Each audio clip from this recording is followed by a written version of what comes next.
Bonsoir mesdames et messieurs, bonsoir chères auditrices, bonsoir chers auditeurs. Bienvenue sur la plateforme Éclaireur Pro Vérité, la plateforme du festin intellectuel où nous faisons la promotion des arguments pour nous convaincre sans chercher à vaincre qui que ce soit. Je vous dis bienvenue encore à cette séance. Aujourd'hui, jeudi 9 juin 2022, qui est la séance consacrée à la voix du militant. Et durant cette séance, tous les sujets peuvent être abordés. Et on peut parler de tout et de tout, mais à seulement deux conditions. Il faut avoir la preuve que vous présentez d'abord. Après présentation de preuves, vous faites votre analyse que nous pouvons accepter ou ne pas accepter. Voilà la particularité de la plateforme Éclaireur Pro Vérité. En second point, je remercie Meïté Tefet qui a fait une vidéo de clarification pour lever tout équivoque sur des amalgames que par mauvaise foi, certaines personnes voudraient coller à la classe Éclaireur Pro Vérité, qui en réalité n'est pas constituée que d'une seule personne dont vous entendez la voix en ce moment, mais c'est une classe qui est constituée d'intellectuels, de personnes de haut calibre à tous les niveaux de la société qui constituent cette classe. Et malheureusement, pour ceux qui ne le savent pas dans leurs aveuglements, en s'attaquant à cette voix que vous entendez en ce moment, c'est à des milliers de femmes et des milliers de personnes que vous vous attaquez, en oubliant que tout le monde est connu en Côte d'Ivoire et que tout le monde a un passé, tout le monde a un présent, et que en vous attaquant à 5, 3, 4 personnes ou un groupuscule, sachez que vous avez des milliers de personnes qui vont donner des informations qu'on peut exploiter à tous les niveaux. Mesdames et messieurs, je souhaiterais remercier quelqu'un ici qui m'est à la fois cher, mais qui est aussi très sincère dans son combat au nom du RHDP et surtout de notre idéologie politique, c'est M. Marius Koudou, digne serviteur de l'État de Côte d'Ivoire, mais encore digne fils du pays, parce qu'il sert son pays. Et ce matin, nous nous sommes parlé parce que chaque jour, nous nous parlons et son amour pour le président n'a pas de limite. Et nous sommes très heureux parce que M. Marius Koudou a aidé deux personnes, deux militants, aujourd'hui, de façon altruiste. Même s'il n'aime pas que je le dise, moi je le dirai. Parce que j'ai dit mon plus grand défaut, je ne cache rien. Et oui, je ne cache rien. Que ce soit en bien ou en mal, je donne mes idées, mes diagnostics de façon impartiale pour que le monde entier puisse apprécier. Et donc, chers élèves de la classe, là où on demande les arguments, c'est en ce moment qu'il faut les donner. Et M. Isaac Nieba m'avait demandé de mettre les arguments. Et comme lui-même m'en a donné l'ordre, je les ai mis. Et tout le monde a pu apprécier. Et donc, Dieu merci, pour une fois encore, je n'aurais pas menti. Deuxième chose, certains individus ont approché des personnes en disant qu'ils viennent au nom de la classe Éclaireur Pro Vérité pour demander pardon à ce qu'on puisse mettre balle à terre. Je tiens à dire, et je l'ai dit à la personne qu'ils ont contactée, que ce ne sont pas des élèves de la classe. Parce que Éclaireur Pro Vérité n'a rien à cacher. Mais Éclaireur Pro Vérité est un homme plein qui assume ses dits, même quand ils seront contre lui. Avant de rentrer dans cette guéguerre, j'avais déjà par anticipation calculé les risques et je m'étais préparé en conséquence. Et je ne suis pas en position de faiblesse pour demander pardon à qui que ce soit. Surtout que c'est moi qui ai été attaqué par des personnes qui ne me connaissent ni d'Adam ni d'Ève. Il était important que je vienne donner la réplique pour qu'elles apprécient la capacité de réaction que nous avons. Et donc, cette capacité-là, on l'a renforcée davantage. Nous ne voulons pas du tout le conflit.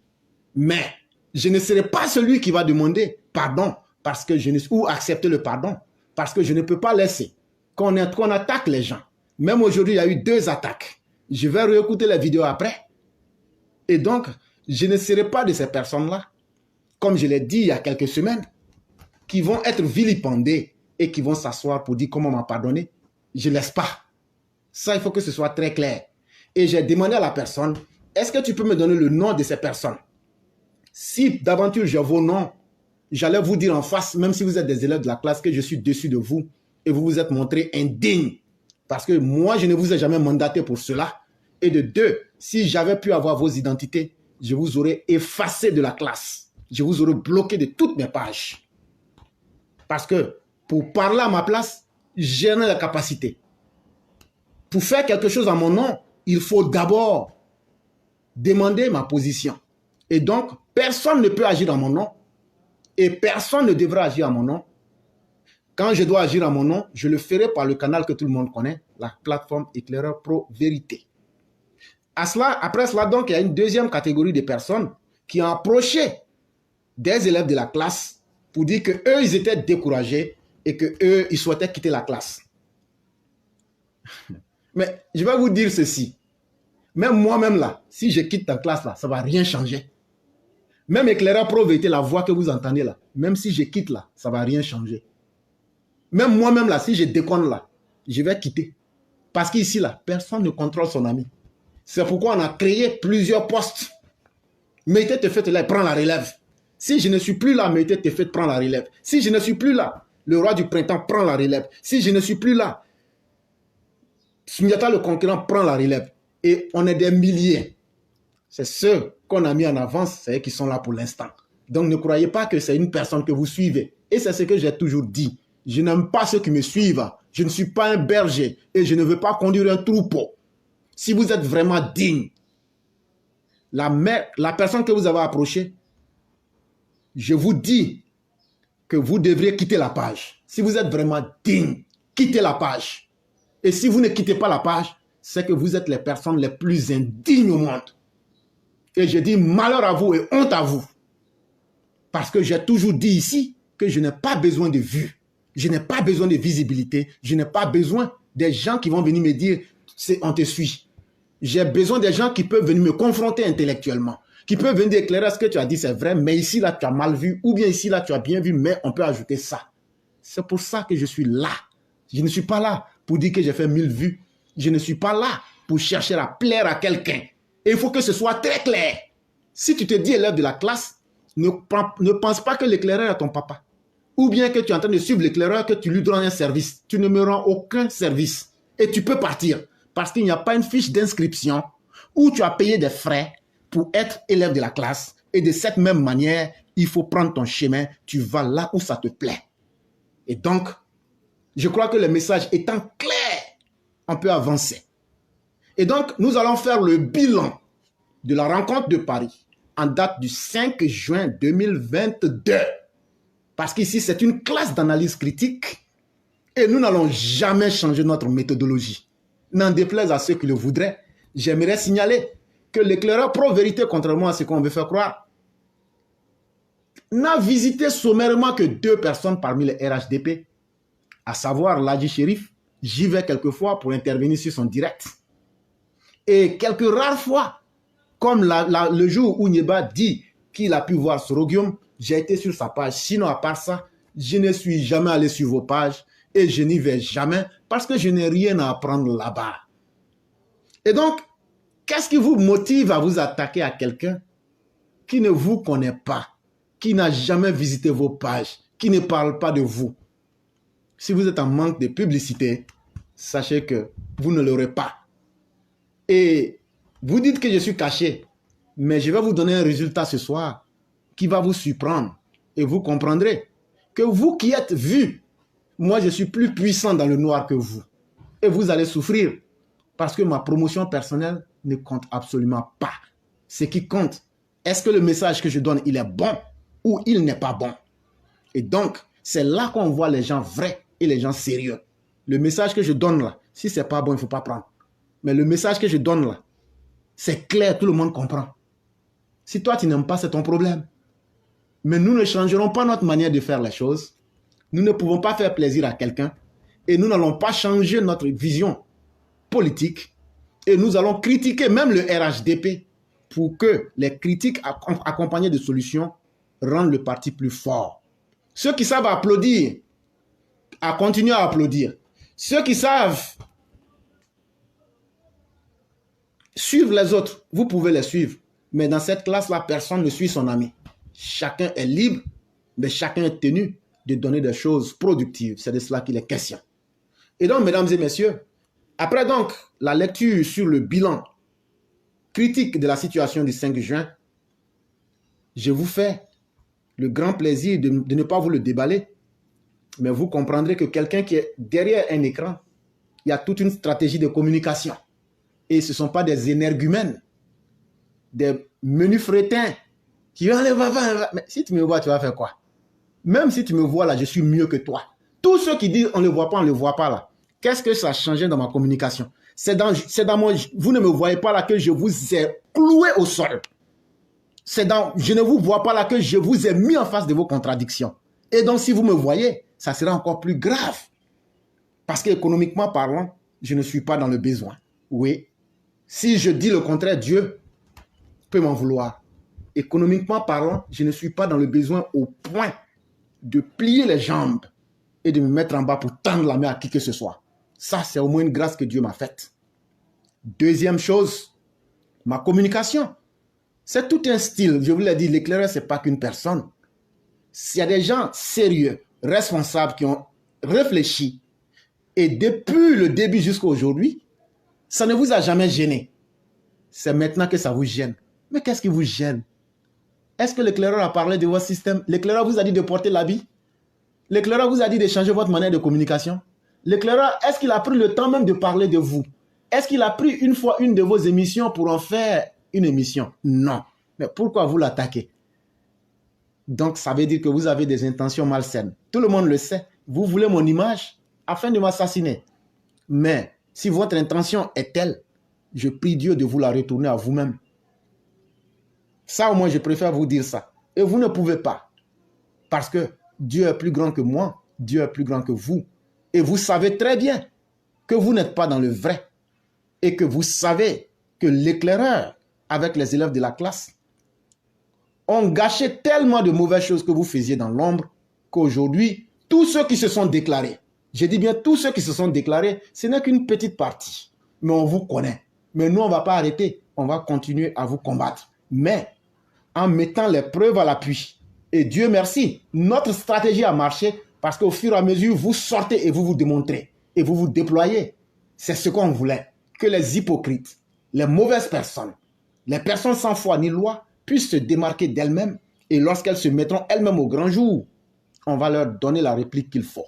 Et donc, comptez sur nous et continuez surtout à sortir vos têtes parce que vous êtes en train de vous faire démasquer. Et ça, c'est très bien. Ça veut dire que la stratégie que j'ai mise en place marche mieux que Gouza qui vous a envoyé. Ça, au moins, il faut retenir cela.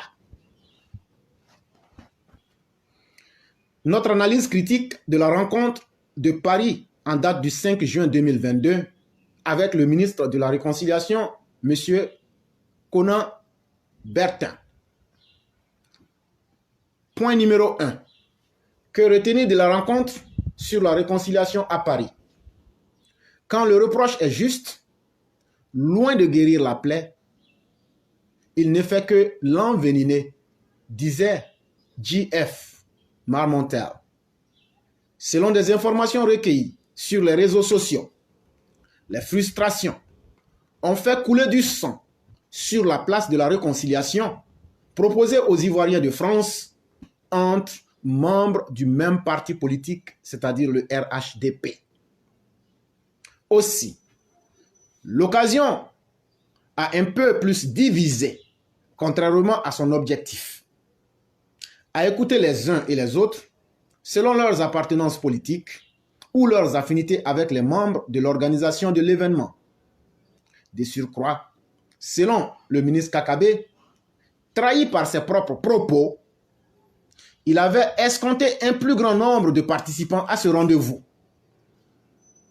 Si l'on peut comprendre son remords, néanmoins, on peut affirmer par cette citation que plus on diffère de recourir au remède, et plus les plaies du cœur vieillissent, et plus elles deviennent incurables. Cette faible mobilisation est symptomatique d'un malaise auquel nous nous prêtons à une analyse. Point numéro 2. La mise en cause de la structure organisationnelle. Réunir autant de ministres, Kakabé, Kwadjo Konan Bertin, Touré Mamadou, Ly Ramata, Anne Ouloto, l'ambassadeur Bandama Maurice, pour parler de la réconciliation en France, devrait rassembler plus que ce qui a été donné de constater malheureusement. D'évidence, dans ce processus de rassemblement, des étapes ont été brûlées, d'où sont nées les effluves d'une dissension qui a brisé l'espoir de l'affluence qui avait été espérée, sous l'espérance du désir d'une vraie réconciliation entre les Ivoiriens. Pour paraphraser Steve Jobs, les meilleures choses qui arrivent dans une affaire qui concerne un groupe n'est pas le résultat du travail d'un seul camp, mais du travail du collectif, c'est-à-dire de l'ensemble de tous. La réconciliation, c'est une affaire nationale. Que se serait-il passé si tous les camps avaient été impliqués dans l'organisation de cette rencontre de retrouvailles entre filles et fils en exil d'un pays qu'est la Côte d'Ivoire? Posez-vous bien cette question. Sans doute, très peu de préceptes de sagesse ont guidé le choix des organisateurs. Ce biais cognitif dans le recrutement des acteurs de mobilisation ne pouvait qu'aboutir à une telle déception et donc à un flop retentissant, c'est-à-dire un échec de la manifestation.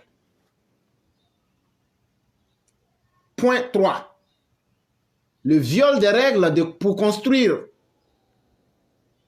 ont conduit à l'échec.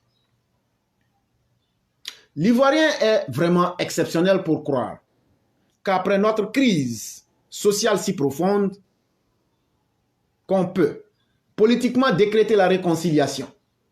Peut-être oui, mais pas plus qu'une réconciliation de surface, loin de celle à laquelle nous aspirons à nouveau, comme nous étions avant 1990, dans une Côte d'Ivoire solidaire, arc-en-ciel et sans distinction d'ethnie, de religion ou d'obédience philosophique. Aussi bien que d'autres pays qui ont réussi leur transformation, même si tout n'est pas parfait, je pense à l'Afrique du Sud, au Rwanda, après qu'ils aient vécu des crises successives, sociales profondes et même plus graves que ce qu'a connu notre Côte d'Ivoire. Dès lors, leurs expériences doivent nous servir d'espoir en nous servant de leurs exemples de solutions de la réconciliation qui ont été le résultat chronologique d'un diagnostic situationnel rigoureux et sans complaisance, puis la reconnaissance des responsabilités collectives et individuelles, ensuite l'étape suivante qui fut la justice et enfin le pardon de la nation elle-même. Plutôt que de leur emboîter le pas, malheureusement, sans crever notre abcès, nous voulons absolument occulter la cause de notre crise sociale dans le but de nous réconcilier avec le Verbe. Ou au son des sornettes mélodieuses sur les réseaux sociaux. Si nous y parvenons, ça sera un excellent cas d'école. Et ce gros coup d'essai sera un coup de maître.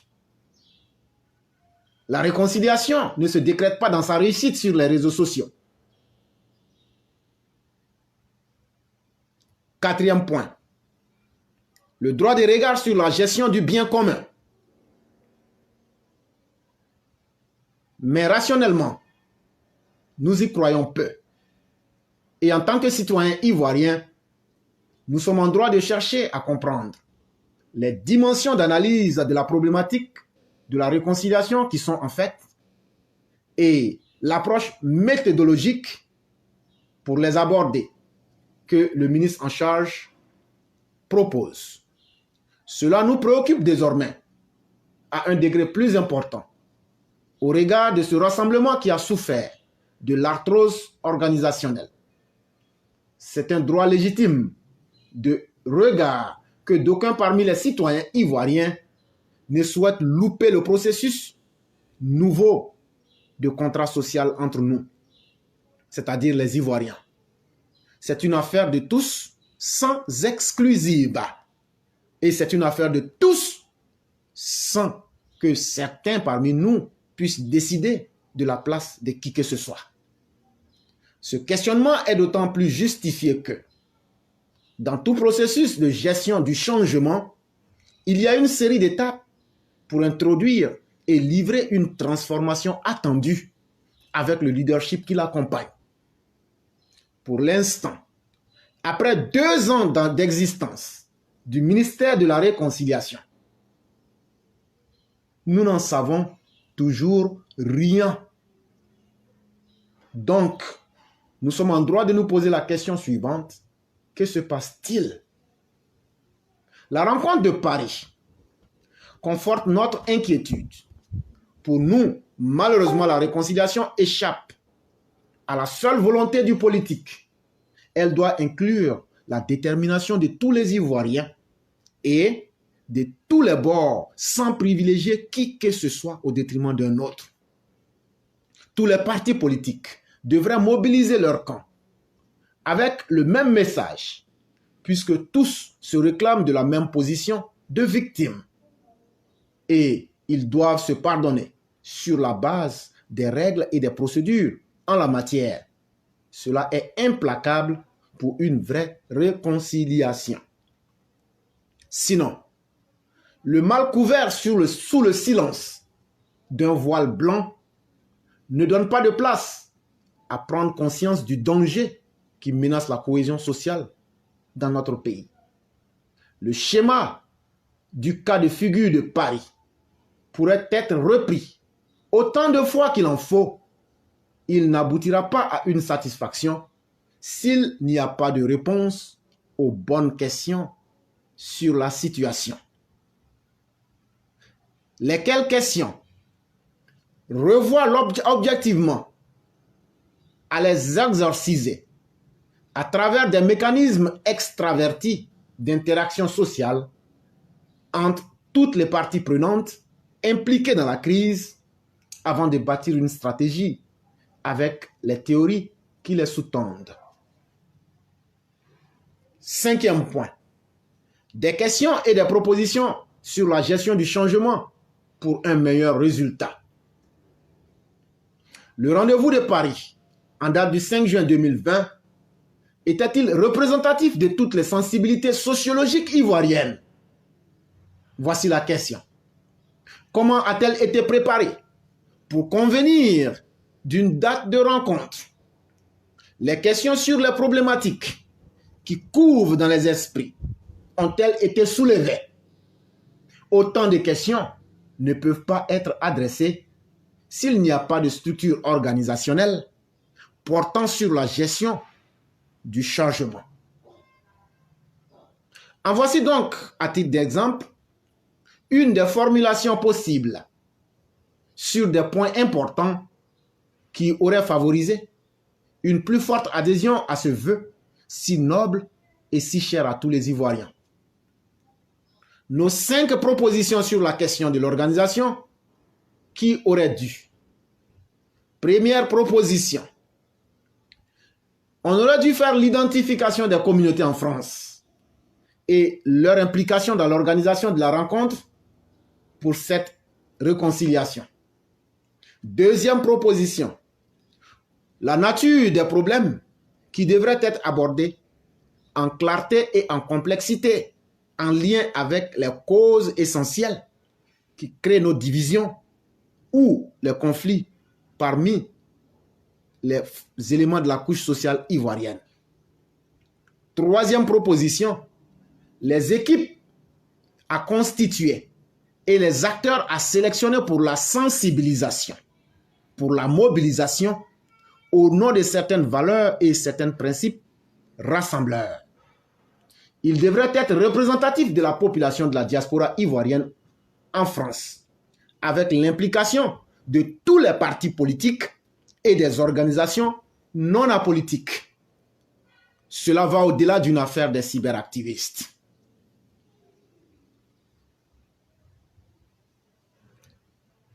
Quatrième proposition, l'identification des moyens à déployer pour le succès de la cause, c'est-à-dire cette rencontre. Cinquième proposition, le choix des options pratiques sur les rôles pour déterminer les conditions d'un nouveau départ. En français trivial, est-ce qu'il y a eu une séance durant cette réunion où les vrais problèmes ont été évoqués et est-ce que des solutions ont été proposées? Ceux qui disent que la réunion a marché, venez nous dire, on a parlé de quel problème et puis on a donné une solution. Venez nous dire ça. Sixième et dernière proposition, il serait souhaitable qu'un audit social et financier de toutes les ambassades soit effectué afin d'avoir plus de clarté dans la gestion financière, mais surtout avoir plus de visibilité dans le rapport de nos ambassades avec les Ivoiriens vivant à l'étranger. En conclusion, en stratégie politique, le choix du risque révèle toujours ce qu'on vaut.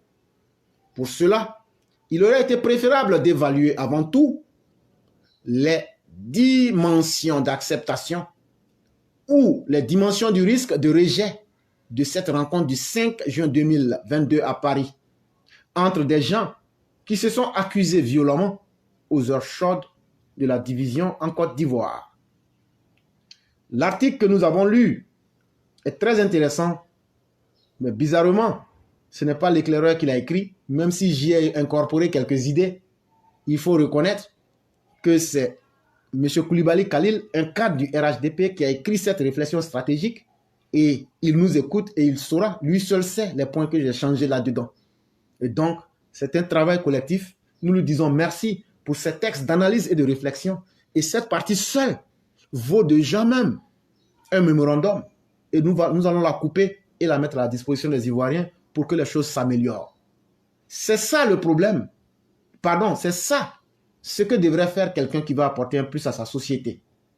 Apporter une analyse critique, proposer des solutions et essayer de permettre l'évolution de sa société. Je dis merci à tous. C'est la voix du militant.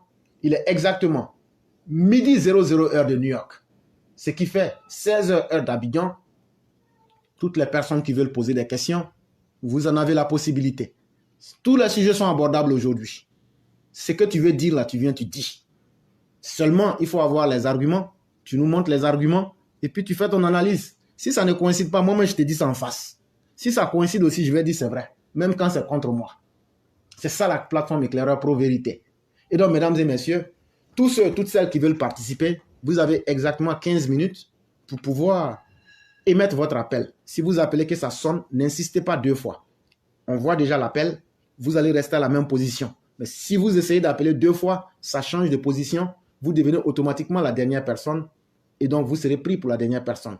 Et donc, mesdames et messieurs, avant de vous donner la parole, je vais essayer de joindre le roi du printemps avec d'autres personnes pour vous dire que malgré que nous sommes dans le noir, le roi du printemps me dit qu'il est encore dans la circulation. Et donc, si le roi nous entend, Rui de Kerensky, lui, là, avec nous. Et effectivement, donc, on va faire ça avec Rui de Kerensky. Voilà.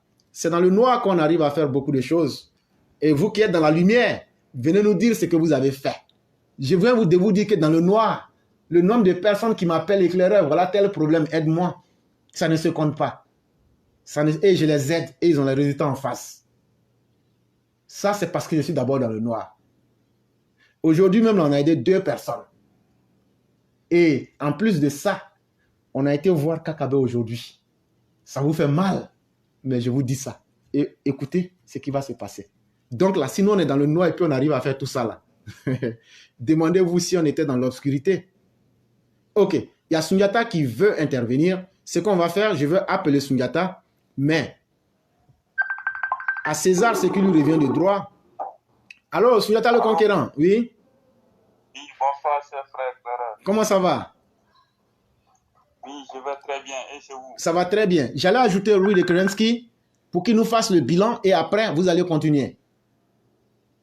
Bon, d'accord, il n'y a pas de problème, vous pouvez l'ajouter. Oh, ok, il n'y a pas de problème. Vous me donnez une seconde pour l'ajouter. Ok.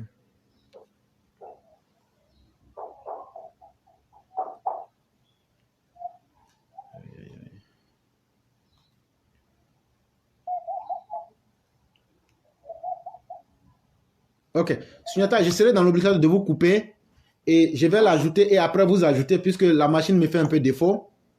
Il n'y a pas de problème. c'est un peu lente, donc voilà, je vous rappelle incessamment. Okay.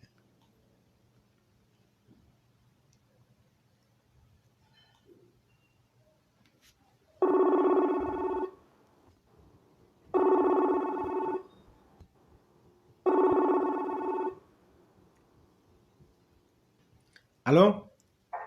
Oui, allô, vous m'entendez? Oui, un peu faiblement. Voilà. Ok. Allô? Allô, ça va mieux? Oui, ça va, c'est extrêmement mieux comme ça. Ok, d'accord. Comment allez-vous? Ok, d'accord. Oui, comment allez-vous? Okay. Ça va très bien chez vous, éclaireur? Ça va très bien. Et d'abord, avant de vous donner la parole, j'allais vous dire vraiment merci pour ce que vous avez fait aujourd'hui. Et je vais vous donner la parole, mais je vais ajouter Sundiata. Oui. Et donc, après vous, Sundiata va prendre directement la parole. Pour que vous puissiez nous faire le compte rendu de la rencontre de ce matin avec le ministère de la Réconciliation. Donc, vous avez la parole. Ok. Il n'y a pas de souci. Merci beaucoup, éclaireur. Merci de m'avoir donné la parole. Avant tout propos, bonsoir à toute la classe, bonsoir à tous les EPV. Vraiment un grand merci à vous pour toute la confiance en notre modeste personne. Éclaireur, quant au CR de la rencontre avec le Conseil technique du ministre de la Réconciliation de ce matin, M. Adjé Maurice, nous avons encore la rencontre même été prévue 10h30 minutes dans le mail. Diallo. Oui. Éventualité, nous sommes arrivés aux environs de 7h15. Donc, nous avons appelé M. Djidji à cette heure-là, qui nous a gentiment confirmé sa présence pour 10h30 minutes. À 10h15, lorsque nous nous sommes fait annoncer, il a immédiatement voulu nous recevoir en même temps, bien que n'étant pas encore l'heure. La rencontre donc a duré 45 minutes, au cours desquelles nous avons fait le tour de nos préoccupations, les raisons de notre présence, tout en commençant par la présentation d'usage et quelques mots sur la plateforme. Éclaireur, il faut le dire, comme nous l'avions mentionné hier lors de la réunion technique, nous avons commencé par témoigner toute notre gratitude à ce ministère dont la tâche s'avère vraiment ardue. Et nous avons dit tout notre soutien pour la suite des événements en proposant des solutions, bien sûr, comme d'habitude, pour accompagner ce ministère-là. Notre position était essentiellement basée sur l'aide que la classe Éclaireur Pro-Vérité, en tant que plateforme, bien sûr, pouvait apporter dans la consolidation de la cohésion sociale, du vivre ensemble et donc de la paix à travers une communication un peu plus accrue et vraie. Ensuite, nous avons de façon détaillée exposé nos craintes quant au spectre même de la division, de la violence, la méchanceté, la malhonnêteté, surtout la manipulation dont certaines populations étaient obligées par certains politiciens, et choses même qui ont été source de tous les problèmes des Ivoiriens dans notre passé très récent.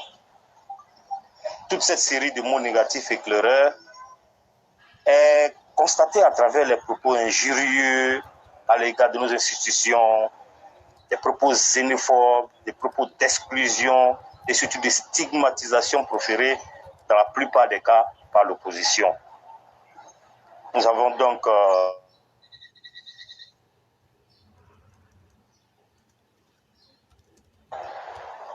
des mises en garde et si possible des avertissements par écrit par exemple. Pour finir, nous avons remis sur la table l'épineux problème même des indemnisations des victimes depuis 2000 jusqu'à 2011, sans oublier ceux de 2020. Nous avons expliqué à M. Adjé Maurice toutes les frustrations ressenties par ces victimes non indemnisées qui vont même jusqu'à décrire l'existence même du ministère de la Réconciliation qui pour eux est inactive, sans sens. Nous avons proposé à cet égard à M. conseiller technique de faire une campagne de sensibilisation, par exemple, pour expliquer ce qui est fait, ce qui se prépare et ce qui sera fait dans l'avenir pour soulager la population. Et nous nous sommes proposés par là même d'être les relais autant que faire se pourra. Éclaireur, c'était là les points que nous avons touchés. À notre suite, donc, monsieur le conseiller technique a pris la parole. Après quelques remarques pertinentes concernant EPV, chose dont on va parler en privé, il s'est réjoui de l'intérêt que certains Ivoiriens portaient à la cohésion nationale, notamment les EPV. Il n'a pas manqué d'exprimer sa joie de nous recevoir pour parler des sujets relevant de son ministère. Il a été vraiment plus que clair sur les différents sujets abordés. Pour le premier sujet, M. Adjé nous a promis que les portes du ministère nous seront toujours ouvertes tant qu'il s'agira de faire des propositions allant dans le sens de la cohésion sociale, de la paix donc. Car c'est une initiative lourde. Il a convenu avec nous que certains propos ne concouraient pas à améliorer le climat tendu que nous vivons. Il nous a donc conseillé, ensemble, de prendre le taureau par les cornes, surtout en apprenant à nous défendre. Et comment? En apprenant à nous défendre par la loi surtout. Pour lui, la loi punissant les propos de xénophobie, d'exclusion, de stigmatisation, l'Ivoirien doit cultiver cette capacité à se défendre par cette même loi. Car nous devons tous nous inscrire dans la normalité. Il a bien pesé les mots, la normalité d'une Côte d'Ivoire pacifique. Il a même pris l'exemple des élections à l'Assemblée nationale passées, où tous les partis politiques, par exemple, de l'opposition, ont soutenu le candidat unique, celui du parti au pouvoir.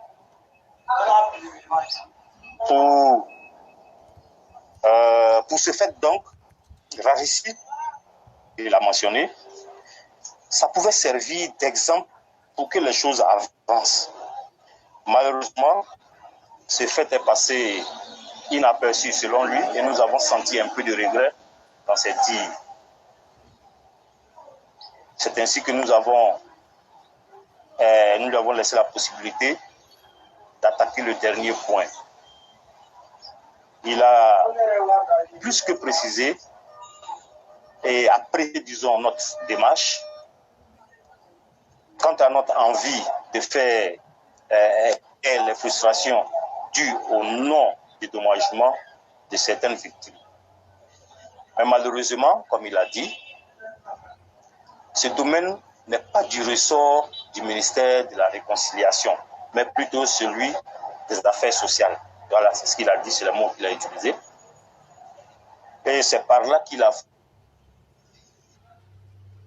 transmettre point par point, de façon fidèle, nos inquiétudes et nos attentes à M. le ministre Kakabé. Il faut dire, éclaireur, que nous avons rencontré une oreille très attentive durant ces 45 minutes d'échange. C'est donc dans une ambiance décontractée que nous avons travaillé. Nous avons été vraiment accompagnés à la sortie par une note d'humour du conseiller technique du ministre. Avec votre permission, nous réitérons vraiment tous nos remerciements à ce conseiller technique, M. Adjé Maurice. Et voici un peu la mission que nous avons menée cette journée du 9 là, au nom de tous les EPV, à qui je dis encore merci et surtout bonne émission à tous ces éclaireurs. Voici un peu le point de la journée d'aujourd'hui. Voilà, j'espère que j'ai fait le tour. De toute façon, quand le roi viendra, s'il y a eu des choses que j'ai oubliées, il pourra préciser. Voilà un peu éclaireur.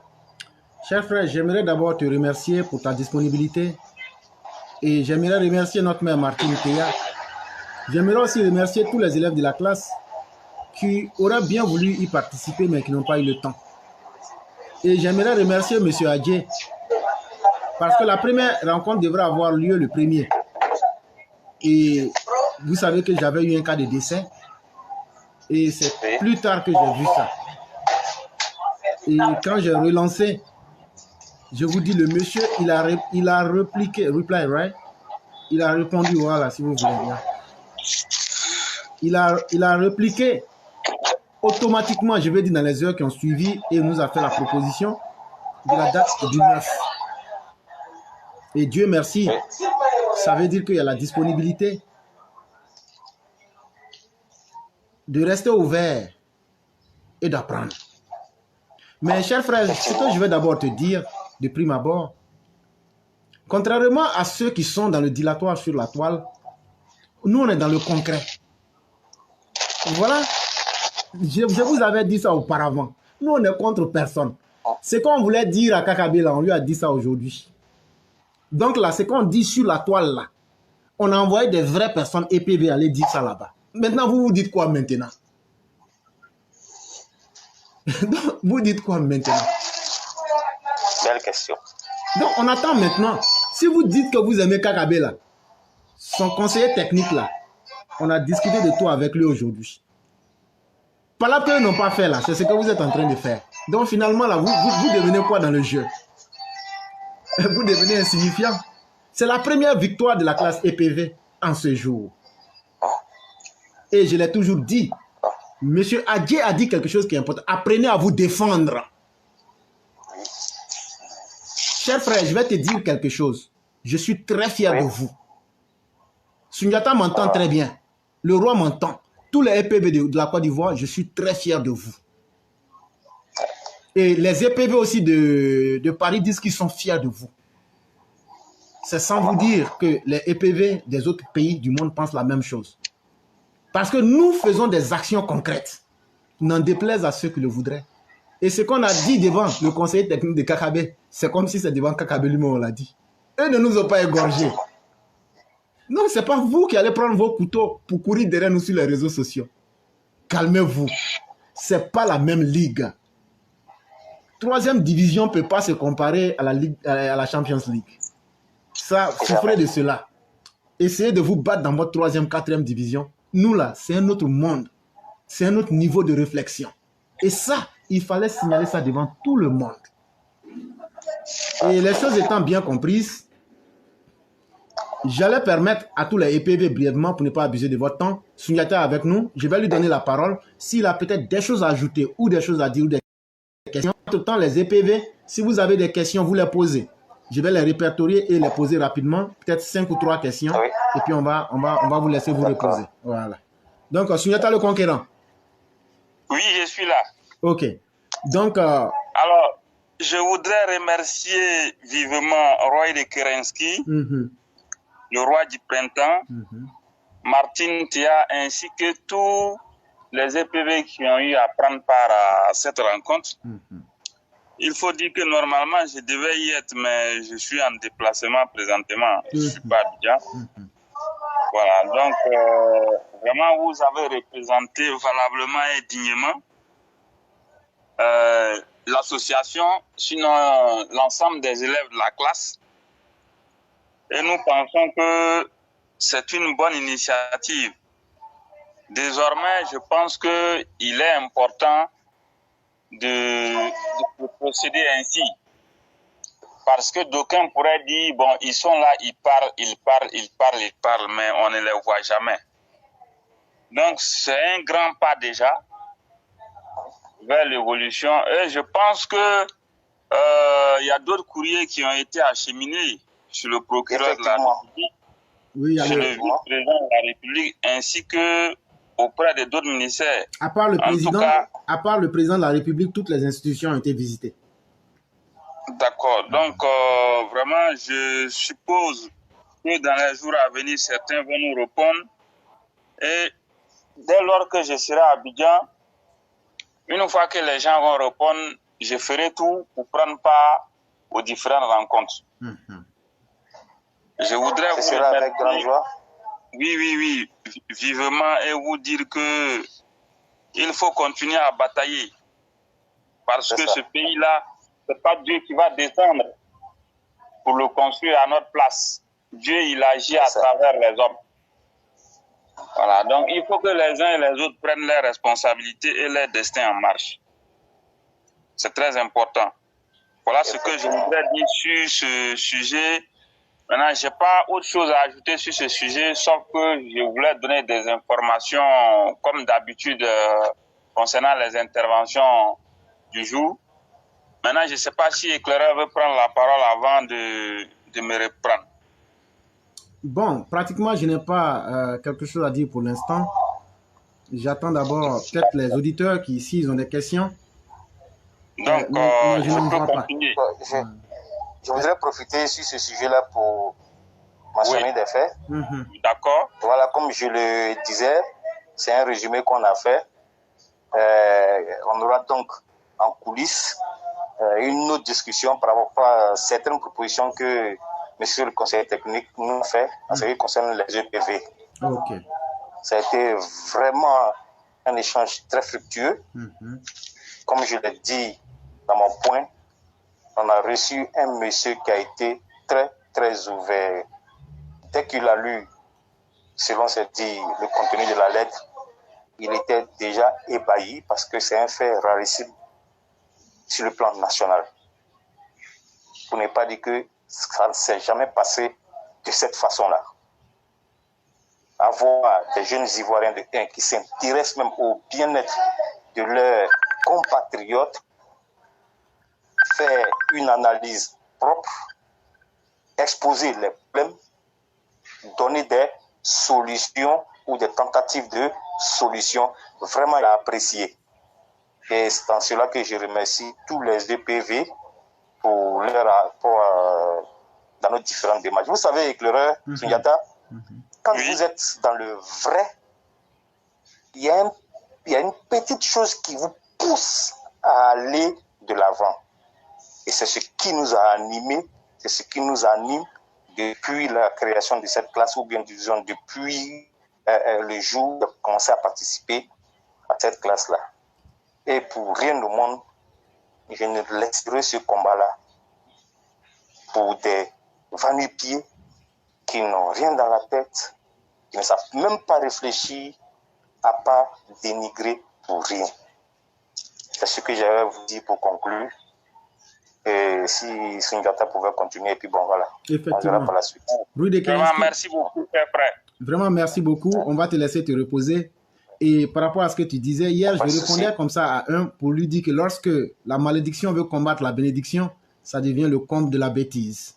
Et donc, j'espère que les uns et les autres auront bien compris cela. Vraiment, merci beaucoup, Louis de Kerensky. Et vous passez une excellente soirée. C'est moi qui vous remercie. Et bien des choses à toute la famille. Merci à vous aussi. Merci beaucoup. Merci beaucoup. Sundiata, donc, je suis à l'écoute. Ok. Donc, Sundiata le Massa et le conquérant, mais moi, je préfère l'ancien nom. Vous avez la parole. Oui, le conquérant. Oui.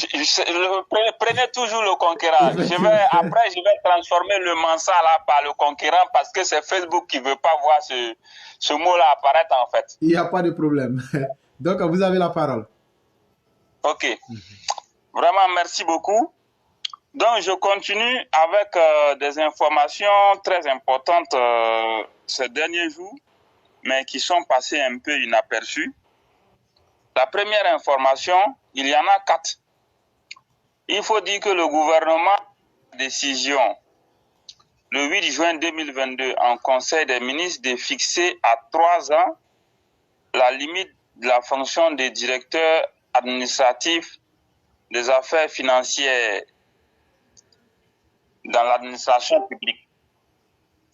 Donc, à partir de maintenant, c'est plutôt dans les ministères. Un DAF qui prend fonction dans un ministère, il en a pour 3 ans, pas plus. Après les 3 ans, il sera appelé à faire autre travail. Donc je pense que c'est tout à fait normal, je crois que c'est important également, dans ce sens qu'à tout moment ici, dans le cadre de la lutte contre la corruption et des biens mal acquis, très souvent, des DAF ont été indexés c'est depuis lors, il y a un certain nombre de réformes qui sont en cours pour améliorer la fonction des DAF et aussi pour emmener les DAF à être à l'abri des pressions des ministres ou bien des directeurs et éviter les malversations financières. Donc cette nouvelle décision-là est bienvenue dans ce sens que elle va permettre aux différents DAF de faire beaucoup plus attention et de ne pas être complices d'une éventuelle malversation financière. Donc, je crois que c'est très important. Alors, en ce qui concerne la deuxième information, il faut dire que le port autonome d'Abidjan a réalisé un trafic de 30 millions de tonnes en 2021. C'est une information très importante que nous voulons donner au public parce que la plupart du temps, s'il reste vrai que parfois nous sommes assez critiques sur cette plateforme, lorsqu'il y a quelque chose de bon, il faut aussi souligner cela. Donc l'information est comme suit. Le port autonome d'Abidjan a traité un volume record de 30,05 millions de tonnes de marchandises en 2021, dépassant ainsi ce niveau d'avant la Covid-2019, avec des volumes de 25,64 millions de tonnes et 24,35 millions de tonnes respectivement en 2020 et 2021 d'après une note officielle. Cette performance du port autonome d'Abidjan est due à la reprise du trafic national qui, dopé par la croissance économique à 6,5%, a bondi de 10,6% pour se situer à 26,5 millions de tonnes à fin 2021. Dans le détail, les importations qui représentent 70% du trafic national ont enregistré une hausse de 17,5% tirée par les intrants pour la fabrication du ciment, les denrées alimentaires et les produits pétroliers. Donc voilà l'essentiel de cette information. Maintenant, il y a une autre information très importante. Ça concerne une nouvelle usine d'égrenage ultra moderne. L'information est intitulée comme suit. Coton, Côte d'Ivoire, 10 milliards de francs CFA pour une usine d'égrenage ultra moderne. Deuxième producteur de coton en Afrique de l'Ouest avec une production de 550 000 tonnes lors de la campagne 2020-2021, la Côte d'Ivoire accueillera bientôt une nouvelle unité d'égrenage de coton. La SFI, la Société financière internationale, qui est la filiale de la Banque mondiale qui s'occupe du secteur privé,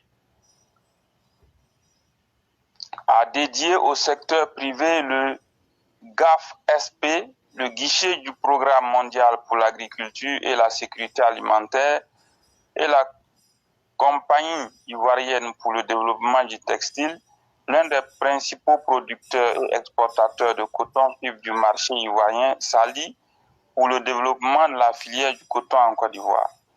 Dans le cadre de ce partenariat, la SFI et le GAFSP vont dégager un prêt de 15,4 millions d'euros, soit 10 milliards de francs CFA à la CIDT. Ce fonds lui permettront de moderniser ses installations et de soutenir la construction d'une nouvelle usine d'égrenage ultramoderne à Teningwe, une ville rurale au centre du pays. À travers ce partenariat, ce sont 12 000 nouveaux agriculteurs, dont 6 500 nouveaux petits agriculteurs qui seront intégrés dans la chaîne d'approvisionnement de la CIDT leur donnant accès à un marché à long terme et à des revenus durables. Voici l'information principale concernant cette usine d'égrenage ultramoderne qui va se construire à Tiningwe.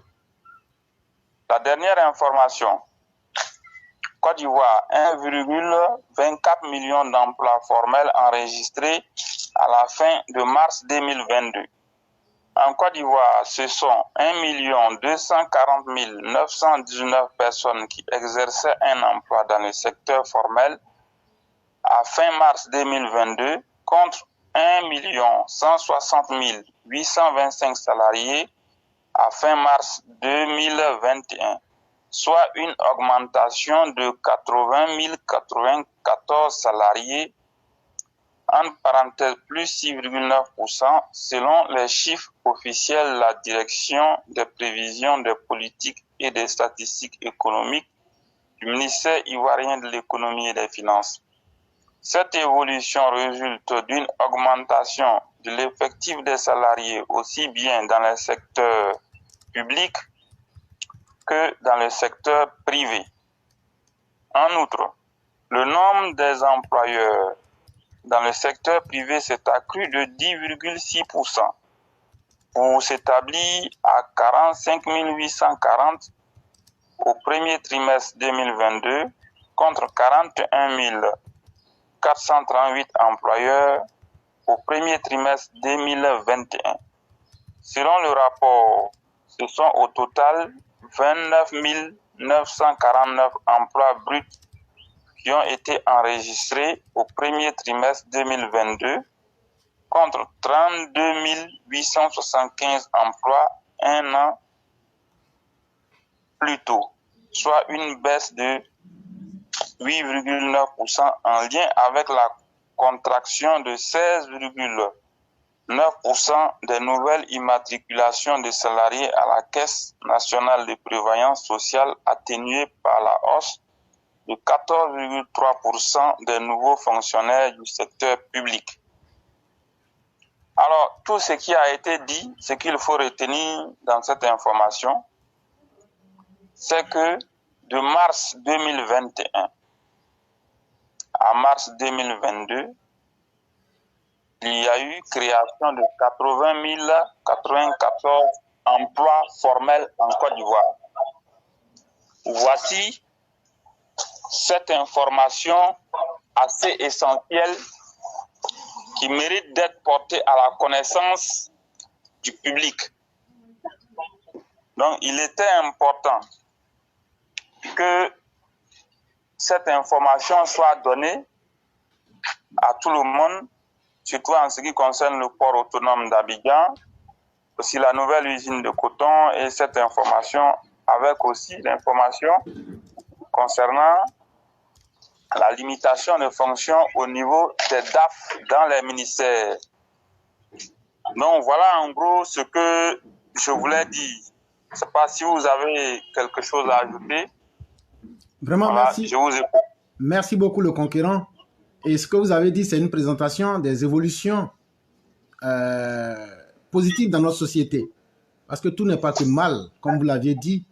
Il faut savoir apprécier chaque chose selon sa juste valeur. Et tout ça concourt à démontrer la capacité de transformation de la société d'un homme qui se nomme le président Alassane Ouattara. Et c'est très important. Et le roi du printemps avec nous, c'est lui qui fait le bruit là, c'est un xénophone. Donc, le roi du printemps. Le roi du printemps. Allô? Il n'est pas là. Ok, il me semble qu'il est là, mais je sais pas. Le roi, vous êtes dans la ligne. Essayez de vous signaler. Le jour, tu as fait comme ça dans le trou là. Allô? Bon, je crois que... Allô? Allô, allô? Est-ce que... Le roi du printemps, est-ce que tu nous entends? Allô? Oui. Allô, comment ça va? Ça va très bien. Et toi-même? Allô? Allô? Oui, on t'entend.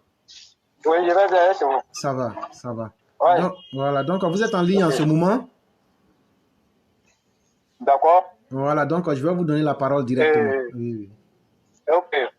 Bon, je dis merci beaucoup à tous les élèves de la classe. Et je dis encore merci infiniment à Rouge Kerensky et qui a fait le point. Et je dis aussi merci beaucoup à Martine Théa qui a tenu coûte à nous accompagner. Et je n'aimerais pas revenir un peu, je n'aimerais pas revenir sur tout, mais ça a été bien dit. Et comme souvent, il y a des petits paramètres qui peuvent nous échapper. Raison pour laquelle, quand vous partez quelque part, on vous dit, quand vous êtes 2 ou 3 personnes, et par moment, un point peut échapper à l'autre, et par contre, l'autre peut retenir ce même point. Sinon, en gros, le point a été fait de façon fidèle, comme il le soulignait tantôt. En tout cas, il n'y a pas eu d'opposition. Et dès que nous sommes arrivés là-bas, on l'a appelé et il nous a dit qu'à 10h30, et nous sommes rentrés au cabinet avant même 10h30. Il a été très courtois. Et pour lui, c'était la première fois que des jeunes Ivoiriens s'adonnaient à une telle mission. Et il a été même surpris et voire même très content de notre conduite. Et pour lui, cette affaire-là ne concerne pas certaines personnes. Et une réconciliation se fait avec tous les Ivoiriens. Ce sont ses propos. Je n'ai rien inventé. Il dit une réconciliation se fait avec l'ensemble de la population. Une partie ne peut pas participer et l'autre partie doit rester en marge. La réconciliation, c'est une affaire de tous. Et quand on regarde un peu ce qui se passe, on a le devoir et le droit de s'impliquer pour que cette réconciliation-là, tant recherchée par le président Alassane Ouattara, soit effective. Mais surtout avec tous les Ivoiriens. Et nous avons poursuivi la discussion et j'ai eu à lui parler de cette affaire d'indemnisation dont Rouge Kerensky parlait tantôt. Et je lui ai demandé, je lui ai dit, quant à cette histoire d'indemnisation, ce que nous avons remarqué depuis 2010 jusqu'à 2011 à 2020, il y a eu beaucoup de choses. Et par le passé, la CDBR avait été mise en place et je crois qu'il y a eu quelques indemnisations. Et nous sommes arrivés en 2020 et il y a eu encore des troubles. Et ces troubles-là ont conduit à d'énormes dégâts et voire même il y a eu des faits en vies humaines. Maintenant, ceux qui sont partis de la Côte d'Ivoire depuis 2011, en tout cas pour des raisons personnelles, parce qu'ils se sont sentis, d'après eux, menacés, et voilà pourquoi ils se sont retrouvés là-bas. Mais depuis que la paix est revenue, le président Alassane Ouattara, et puis à travers le ministère de la Cohésion sociale, qui était dirigé par Mariétou Kone, et le Haut Commissariat des réfugiés ont entamé des démarches pour faire revenir les Ivoiriens. Ils étaient allés soit au Togo, au Bénin, au Burkina, au Mali, en Guinée, au Libéria et au Ghana, de revenir en Côte d'Ivoire et que la paix est revenue. Mais ces réfugiés-là sont revenus. Mais quand ils sont revenus, l'État a entrepris de leur verser 305 000 francs. Et quand ça a été su, et ceux qui sont restés avec les séquelles, qui se sont sentis victimes par ceux-mêmes qui ont quitté le pays, c'est-à-dire les bourreaux, ont reçu 305 000 francs, alors qu'il y a plein qui sont là avec les séquelles, qui n'ont rien reçu, et jusqu'à présent, ils sont là. Et ça crée une frustration, et quand tu leur parles de réconciliation, ils te disent automatiquement qu'ils ne sont pas concernés par cette réconciliation parce qu'il n'y a pas eu de justice et il n'y a pas eu de dédommagement. Mais comment voulez-vous que nous partons à une réconciliation où il n'y a pas de vérité, où il n'y a pas eu de justice, où il n'y a pas eu d'indemnisation. Et nous lui avons posé ces préoccupations-là. Et dans ce côté, nous jugeons ça comme une injustice. Et pour réparer cette injustice-là, puisque ce n'est pas le ministère de la Réconciliation qui est chargé d'indemniser les victimes, c'est le ministère de la cohésion sociale et des affaires sociales qui est chargé d'indemniser. Mais puisque ce sont des collègues, nous lui demandons en tout cas de porter le message là au ministère des Affaires sociales, afin que quelque chose soit fait pour faciliter cette réconciliation. Si il venait à le faire, et nous tous, on sera soulagés, et à partir de là, la réconciliation que les gens cherchent peut avancer. Mais quand ça reste comme ça, et quel que soit le nombre de sensibilisations entreprises, vous allez voir que des personnes resteront toujours sceptiques. Et comme ça, vous allez voir que c'est une justice comme on appelle, à géométrie variable, ou encore une réconciliation à géométrie variable. Et quand j'ai fini d'exposer, il a dit oui, que c'est vrai, l'État est soucieux de ce problème-là, et ça ne peut pas se faire un coup, mais pas à pas, et les choses vont rentrer en ordre. Et il nous a dit surtout de nous mettre dans la sensibilisation. Il faut sensibiliser et un peu, ça va passer. On lui a aussi dit que nous savons que ce n'est pas facile parce que quand on prend un peu les autres pays où il y a eu les crises, ça n'a pas été facile, mais avec un peu de vérité et de justice, les choses ont fini par rentrer en ordre. Et nous voulons que la Côte d'Ivoire emboîte le pas à ces pays qui ont fait état d'exemple pour que aussi un jour, un autre pays vienne parler de l'exemple de la Côte d'Ivoire. Et je pense que vraiment, il a apprécié notre démarche et il nous a dit, comme Ruth de Kerensky le disait, que les portes du ministère nous est ouvertes. Nous pouvons venir quand on veut et lui va rendre compte fidèlement au ministre Kakabe et il appartiendra maintenant à Kakabe de voir s'il doit prendre un rendez-vous avec nous afin que nous puissions aller lui proposer des solutions. Voilà un peu ce qui s'est passé, éclairé.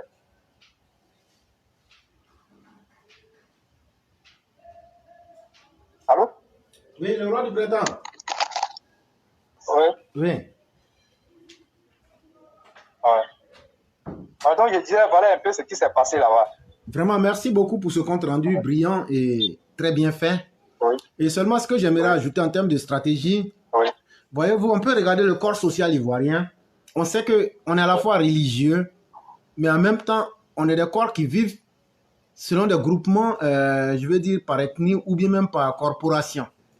Est-ce qu'eux-mêmes, dans la sensibilisation, là, par exemple, on sait que chez les chrétiens, les dimanches, par exemple, là, est-ce que le ministère de la Réconciliation ne peut pas trouver une stratégie pour essayer de passer à travers les différentes chapelles pour conscientiser les gens sur la nécessité de la paix et prendre des témoins pour vraiment s'assurer que le travail est fait? Tout comme les vendredis chez les musulmans, s'assurer qu'au moins, ne serait-ce qu'une fois sur les 4 vendredis du mois, faire des séances de paroles, de prêche sur la réconciliation. Des séances dédiées uniquement à l'unité nationale. Si on faisait ça, on choisit le même vendredi et le même dimanche des chrétiens, avec le même vendredi des musulmans dans un mois. On dit, bon, le deuxième dimanche de chaque mois, ça va devenir une nouvelle culture dans la culture des Ivoiriens. Parce que le simple fait de savoir que chaque deuxième dimanche du mois et chaque deuxième vendredi du mois, c'est parler de réconciliation. Tu sais, à force de savoir ça, ça va s'inscrire dans nos habitudes. Je pense que ça, peut-être pas la meilleure des idées, mais c'est une proposition que je fais aussi. Et comme vous l'avez dit, Soundiata aussi est là. C'est bien, comme ce que tu dis, puisque il a promis de faire le compte rendu à son patron. Et on va travailler dans ce sens pour préparer un document au cas où le ministre jugera bon de nous recevoir et le document lui sera remis. Et comme je le dis, vraiment, il a été très content. Il dit, mais comment des jeunes peuvent se porter volontaires de venir, comment on appelle, prendre l'initiative l'initiative de venir. Et vraiment, il est très content.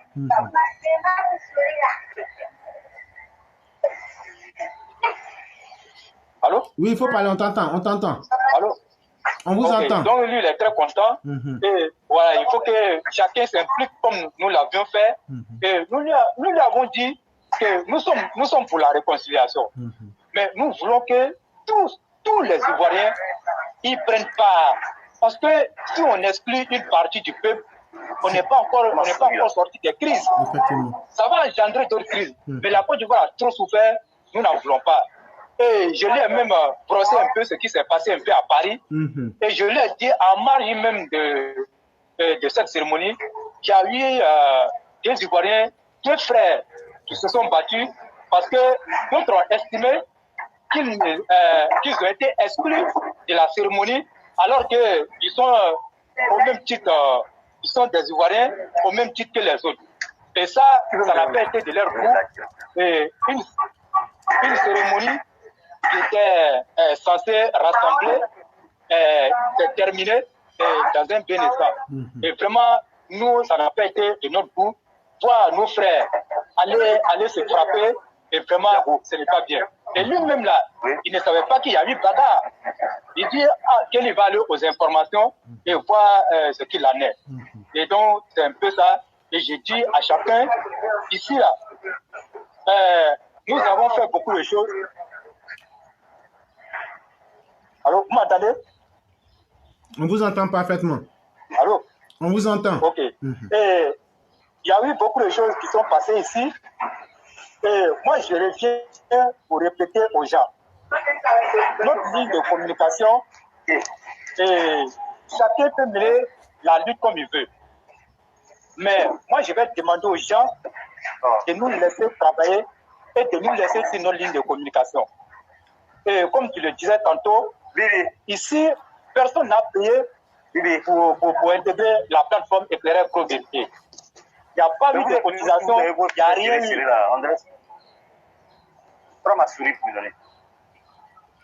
n'y a pas eu de cotisation, il n'y a rien eu. On est venu de façon gratuite. Maintenant, celui qui va...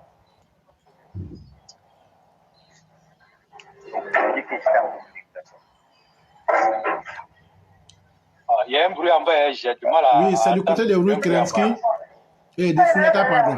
C'est du côté de Fouillata. Moi, je coupe et puis... Il n'y a pas de problème. Continue,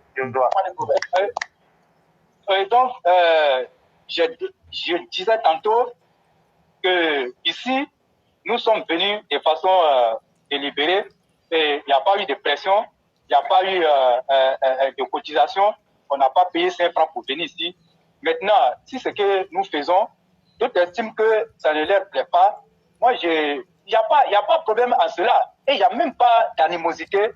Ces personnes-là peuvent se déconnecter et on va avancer. Tout qu'on fait, toutes les luttes ont été comme ça. D'autres commencent, ils abandonnent, d'autres viennent prendre en cours, ils abandonnent, d'autres commencent aussi, ils viennent, quelles que soient les péripéties, ils sont là et jusqu'à la victoire finale. Et donc ici, on n'a pas besoin de vues. Mais seulement le message que nous véhiculons, il faut que le message là soit entendu ou encore le message là puisse impacter et en tout cas la cible que nous voulons. Bon, quand moi je vois, depuis que nous avons commencé, nous on n'a jamais attaqué quelqu'un, on s'est levé comme ça pour aller attaquer quelqu'un. Moi je n'ai jamais vu ça. Mais quand on fait passer les vidéos d'éclaireurs et qu'on va prendre des bouts de phrases pour en faire de ça et venir nous attaquer, mais moi je trouve ça pas responsable. Et ça, moi je le dis, moi je n'ai rien contre quelqu'un.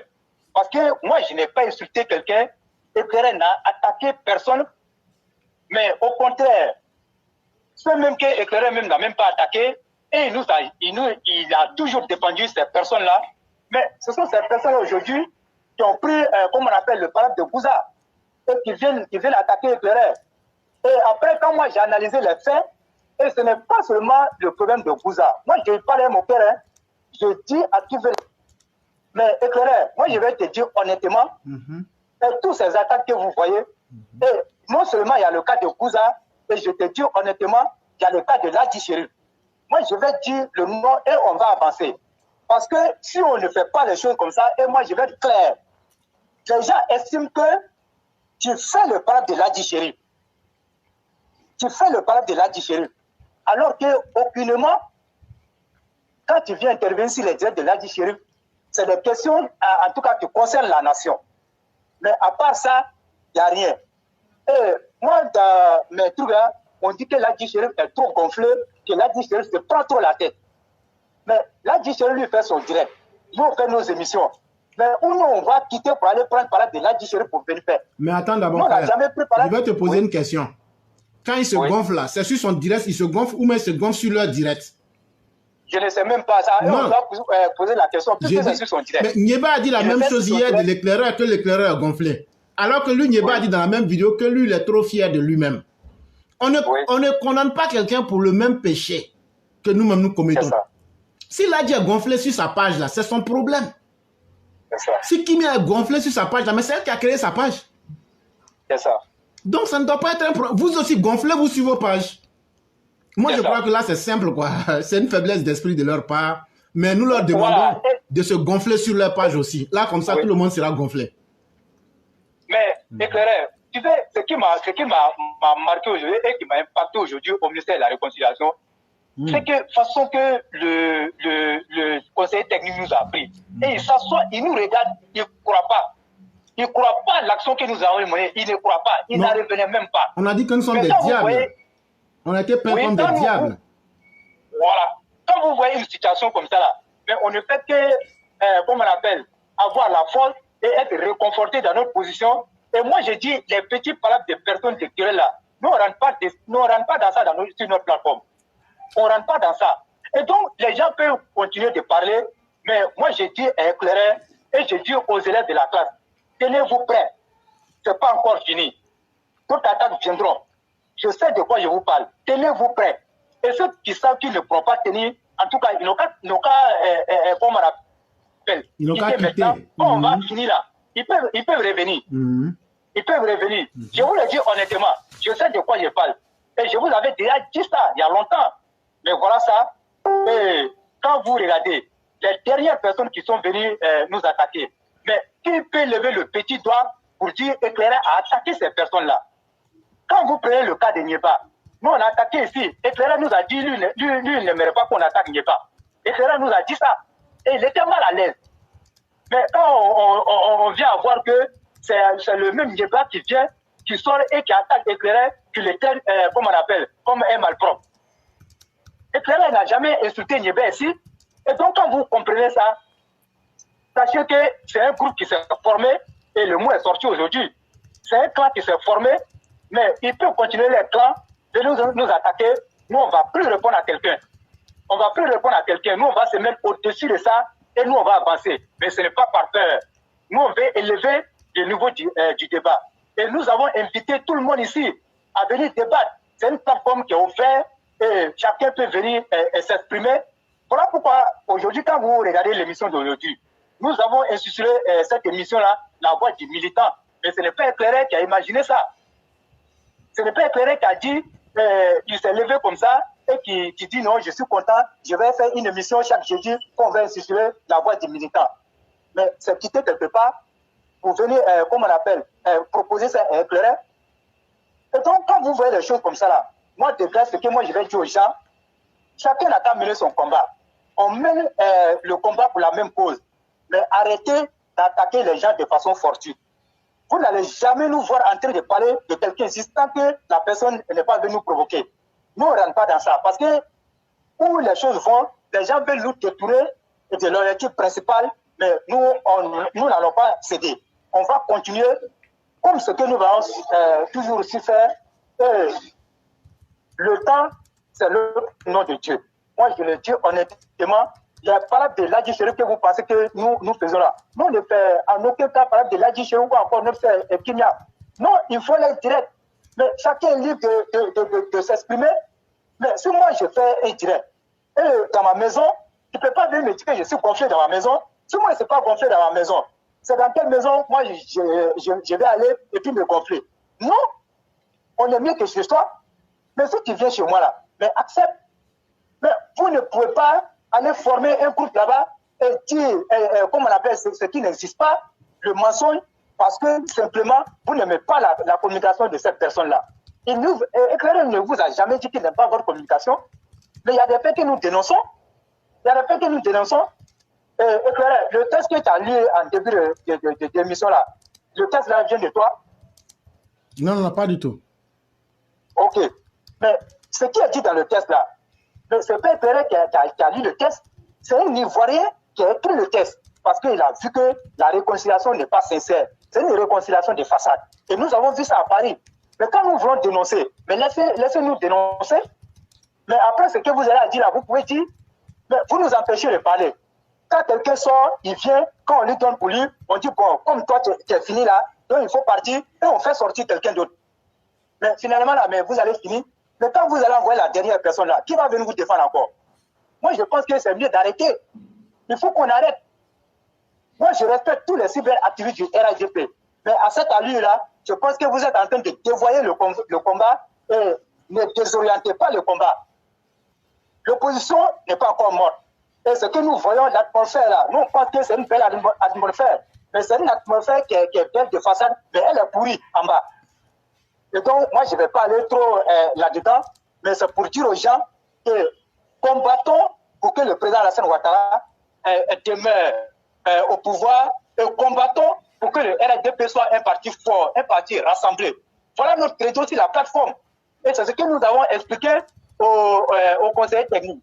Nous avons dit la plateforme Éclaireur Pro Vérité est une plateforme comment on appelle, de dénonciation et en même temps de proposition. Nous, on dénonce et on propose. Voilà ce que nous faisons. Mais si vous n'arrivez pas à proposer, ce n'est pas à nous la faute. Donc, faites pour vous. Et si c'est bon, les gens vont apprécier. Mais les gens ne peuvent pas nous aimer. Et nous, on ne cherche pas que les gens nous aiment. Même si nous devons mourir dans notre vérité, il faut qu'on accepte de mourir dans notre vérité. Moi, je le dis à qui veut l'entendre. Si tu n'es pas prêt à mourir avec ta vérité, ça veut dire que tu n'as pas de dignité. Je vous ai toujours dit, ne laissez pas quelqu'un prendre le contrôle de votre vie. Okay. Et si vous avez quelque chose à ajouter. Il y a notre soeur Kimia Meite qui me dit que Ladji veut intervenir sur l'émission. Ça sera beaucoup de joie, Ladji. Malheureusement, je ne sais pas si c'est sur Messenger, Ladji. Il faut m'envoyer parce qu'on n'a jamais parlé sur Messenger. Donc, je ne sais pas si tu peux vraiment m'envoyer un message à partir d'Éclaireur Pro Vérité bis. Maintenant, Leroy, avant de te laisser partir, il y a Nyeba Isaac Ngessan qui vient de faire une production. Il dit, dites à mon frère Dida, devenu subitement un dioula, Éclaireur Pro Vérité, de publier les conversations secrètes avec lui, très vite. Mais Nyeba, je t'ai dit depuis hier nuit, quand je t'ai appelé devant tout le monde et que tu as fui, toi le sur-docte, je ne dirais même pas l'homme docte, quand tu as fui le débat, j'ai posté parce que toi-même tu as dit de le poster. Donc va sur ma page depuis hier nuit, selon ce que toi-même tu as dit, je les ai postés. Et tu peux les apercevoir là-bas. Et donc, ne fais pas des posts, assume ta responsabilité. Et c'est que vous avez tapé toutes les radios. Quand vous voyez une radio, comme on appelle, qui parle, où la radio parle, mais c'est que pour voir là, vous allez casser la radio. Vraiment. Pourquoi vous ne vous plaignez pas des radios et c'est le noir de l'éclaireur qui vous cherche? Vous venez avec vos commentaires sur la plateforme. Nous, on ne va pas bloquer quelqu'un. Mais vous, ça là, vous allez souffrir de cette communication. Je vous ai déjà dit ça. Vous allez souffrir de ça. Ok. Vous allez souffrir énormément de cette communication. Donc, le roi, il y a la ligne qui est assez longue. Voilà, si vous pouvez conclure. Ok, donc moi, je conclue pour dire que la mission s'est très bien terminée. Et nous attendons le compte rendu comme on appelle, au ministre. Et la suite des événements, nous suivrons. Donc, je dis bonne écoute à chacun. Et à nous revoir demain. Merci beaucoup.